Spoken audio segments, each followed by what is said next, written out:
Bienvenidos a todos a otro episodio de Camino a las Nubes Kubernetes España. Y bueno, habíamos hablado de muchas cosas, ya no me acuerdo de todos, pero en este episodio vamos a hablar de las redes, networking en un clúster.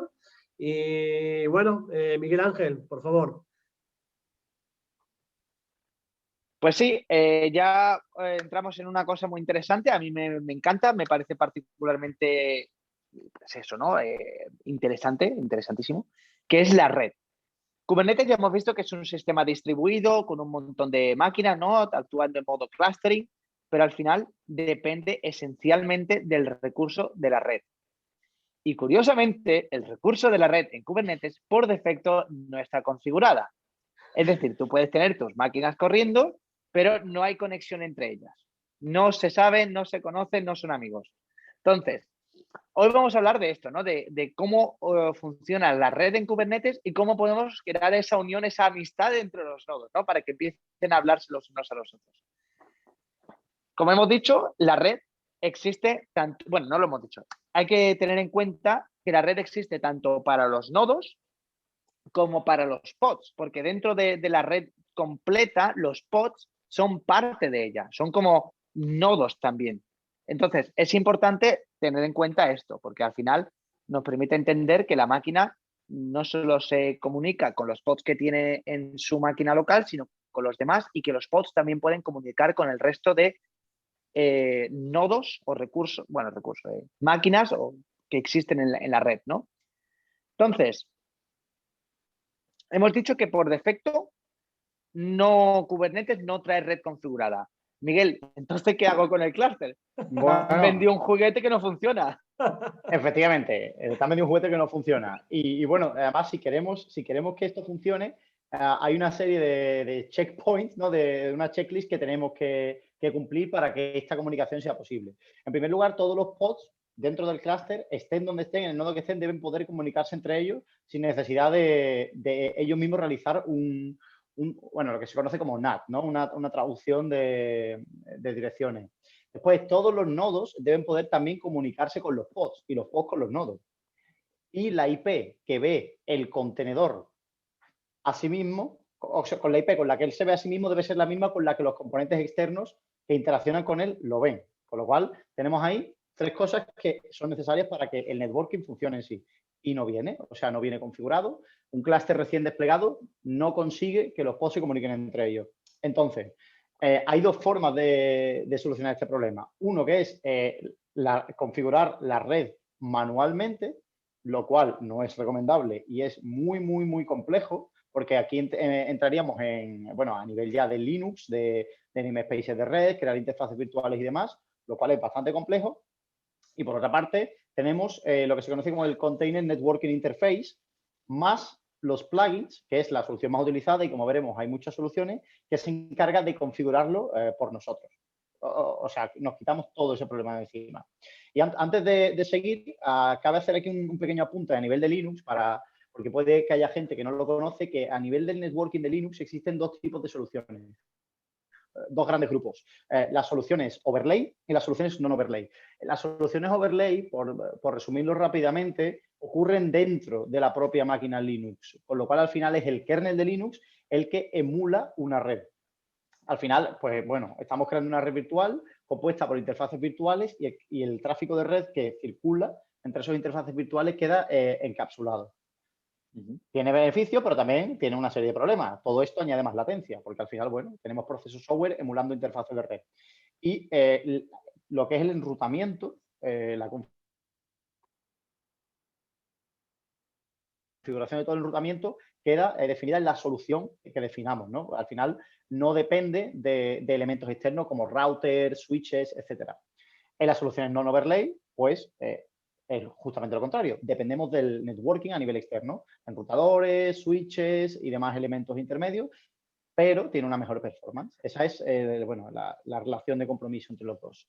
Y bueno, habiendo introducido esta idea del overlay y del non-overlay, Miguel, ¿qué te... o configuramos, lo hace un CNI con plugins por nosotros? Hombre, yo personalmente utilizo un CNI. Yo no me complico la vida, no pienso ir cambiando máquina por máquina. Sobre todo porque los clusters con los que yo suelo trabajar tienen tamaños dinámicos, ¿no? Van cambiando de tamaño dependiendo del tráfico y no voy a estar configurando máquina la una con la otra. Por cierto, cabe destacar que una de las ventajas que hay en Overlay, que muchísima gente prefiere utilizar Overlay por lo mismo, es que la red es una red enmascarada, una red virtual, y por eso tenemos todas las direcciones de IP disponibles que queramos para nosotros. No es como, por ejemplo, en las non-overlay, que tendremos disponibilidad en base al número de direcciones IP que tengamos en nuestra red física real. Eso es una cosa bastante importante que la gente, bueno, pues suele tener muy en cuenta. Y bueno, Ariel, muéstrame una de las imágenes que tenemos ahí con nosotros. Porque bueno, en este caso, ¿qué es lo que ocurre? ¿Cómo funciona ese enrutamiento, no? Pues como ha dicho Miguel, imaginemos, vamos a poner el caso más común, que tenemos un CNI corriendo. Este CNI va a crear una interfaz de red virtual. Esta interfaz de red virtual se va a asociar al pod, al espacio de red del pod, que hemos hablado tantas veces, el espacio de red de Linux, que a su vez este espacio de red de Linux es, bueno, pertinente saber, está creado por un contenedor de infraestructura que se denomina un post container, que siempre veremos en nuestro clúster un montón de veces. Veremos, por ejemplo, tendremos 18 pods y veremos ese contenedor las 18 veces. Pues ese contenedor, que nadie se asuste ni se lo cargue, no lo rompáis, no lo eliminéis. Entonces, ese contenedor es el que está creando los espacios de nombre dentro del Linux, del kernel de Linux, ¿no? Y en este caso crea el espacio de red y es el que crea bueno, es el que recibe la interfaz virtual que le crea el CNI. Esto es algo que vamos a hablar un poquito más en detalle ahora después. Me contará Miguel un poquito sobre el tema, que yo sé que él está muy puesto. Pero lo que ocurre cuando tenemos esta interfaz virtual está conectada a una especie de bridge, de switch, de router, ¿no? De enrutador, que crea el container runtime que tengamos. Sea Docker, sea CRY-O, sea Rakuta. Automáticamente este se encargará de procesar, de conectar las redes virtuales existentes en el mismo nodo y también, cuando sea necesario, conectarlas con el mundo exterior, ¿no? Entonces, como vemos en la imagen, tenemos un pod 1 y un pod 2, uno con 2 contenedores y otro con 1. Y cuando el contenedor 2 quiere conectarse, del pod 1 quiere conectarse con el contenedor 1 del pod 2, pues lo que ocurre es que, utilizando la red virtual, esta que estamos hablando, sale la comunicación a la interfaz virtual. La interfaz virtual comunica con el bridge del container runtime y este la conecta al otro punto, que es la interfaz virtual del pod 2. Y ya a través de ahí llega al contenedor 1. Ojo, importante, ¿cómo sabe la red a qué contenedor tiene que enviar la comunicación cuando todos los contenedores dentro de un mismo pod utilizan la misma dirección IP? Pues a través de los puertos.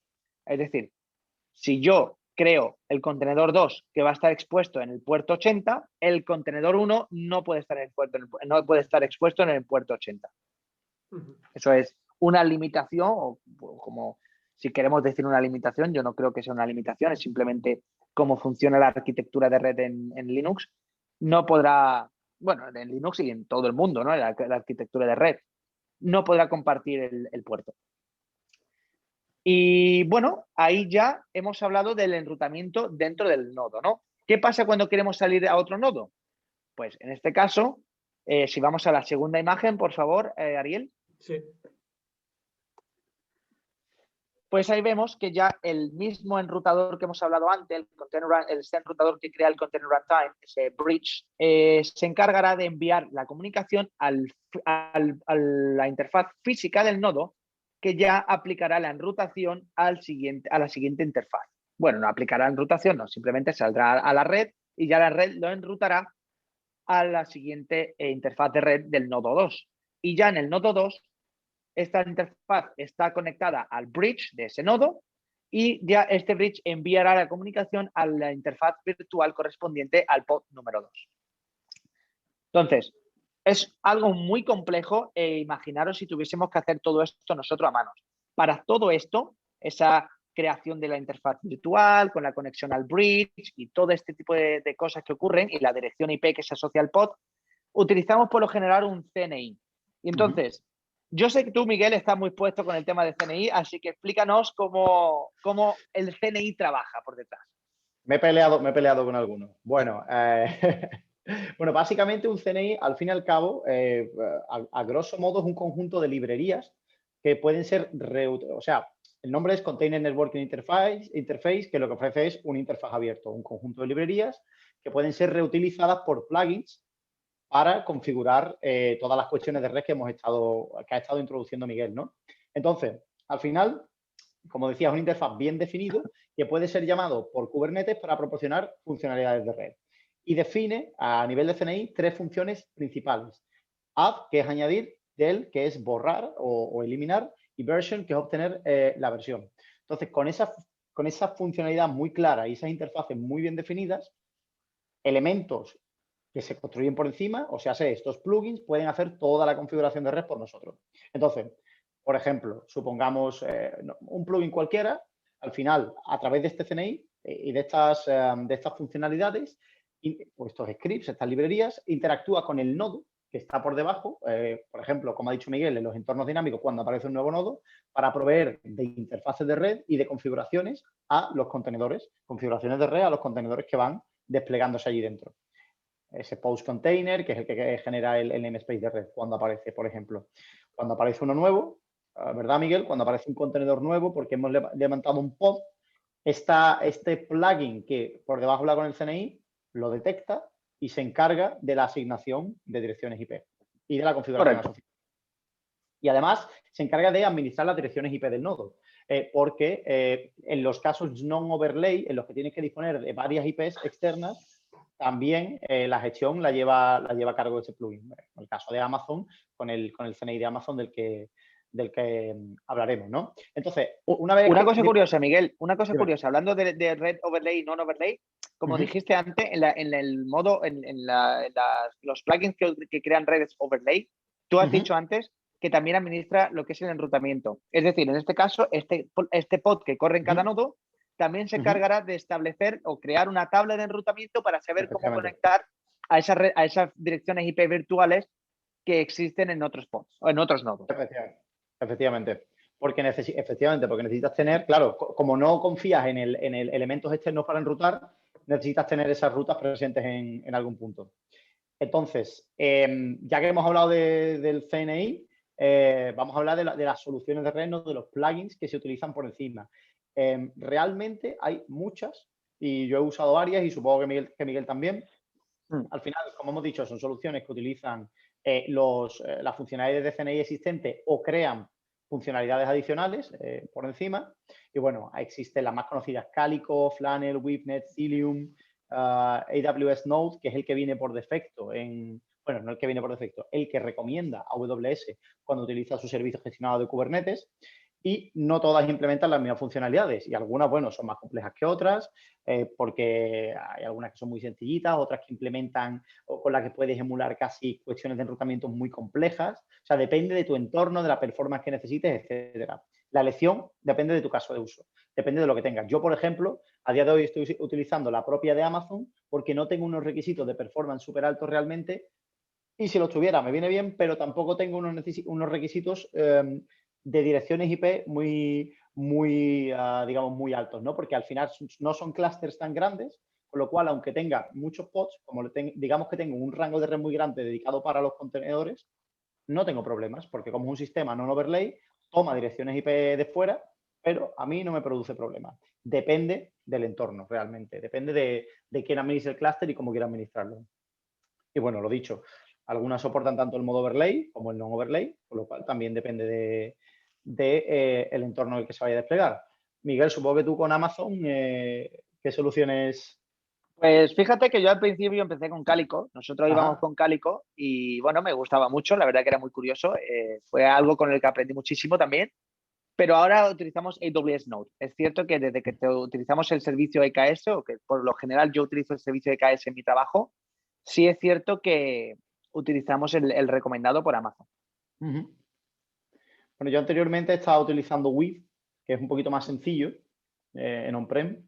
Y bueno, o sea, al final es verdad que lo bueno de estos plugins, que no lo hemos comentado, estos plugins de red, que al final se despliegan como cualquier otro elemento en Kubernetes, con lo cual puede ser algo tan sencillo como aplicarlo o desplegarlo con Helm o kubectl apply y lo despliegas como quien despliega otro componente más. Hay algunos que corren como un daemon set, hay algunos que corren como un deployment, son un elemento más que se añade al cluster, con lo cual no es... Es verdad que, bueno, requiere una cierta configuración, pero en el caso de, por ejemplo, automatizar el despliegue o disaster recovery, puedes hacer un bootstrap del cluster, desplegarlo, la solución de red, y ahí está.